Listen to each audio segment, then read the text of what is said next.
It is incredibly easy to collect a lot of templates in your Canva workspace, and you may be wondering how to best organize the templates and template bundles that you've purchased. The first thing I would recommend you do is update the name of any templates you've added to your account to remove the copy of portion, just to keep things a bit more tidy. Next, I would recommend you create a dedicated folder for your templates and then move all of your purchased templates into that folder. I'd suggest creating a top-level folder for all of your templates and then a subfolder beneath that for each of your template sources. So for example, if you've purchased any of my template bundles, you may have a folder for Brenda Cadman. Then you could have another folder for each of your other third-party template sources. So here's what it might look like if you purchased my full collection bundle.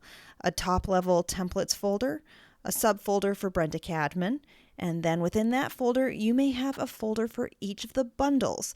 For example, one for the social media bundle, one for the lead magnet bundle, and so on.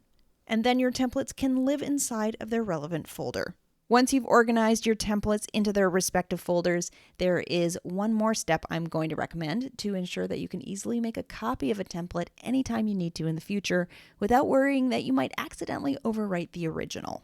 To do that, you're going to save the design as a brand template rather than just relying on duplicating that design each time.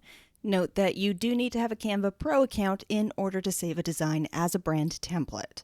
You'll open each template design and then click on the Share button in the top right corner. You may see an option in this area below the purple button that says Brand Template, and that's what we're looking for here. But if you don't see it listed, you can find it by going to the More section here. And then you should see the brand template option somewhere around here. So let's click on that. You'll see that you have the option to publish your design as a brand template, but before you do that, make sure to update the destination folder here, and you'll want to make sure that you've selected the appropriate folder that you created to organize your template designs.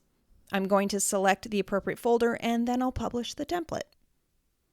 So now when I open up that templates folder and I click on that design, rather than having it open up automatically as a regular design, it is instead going to give me an option to either use this template, in which case it will make a copy of it, or I can choose to edit the original template itself. As a final note, ensure that when you click on your brand templates in the future, make sure to use the template, not edit the original. If you haven't yet upgraded to Canva Pro, I encourage you to give it a try. Learn more about how to get a free 45-day trial of Canva Pro at brendacadman.com/45 days.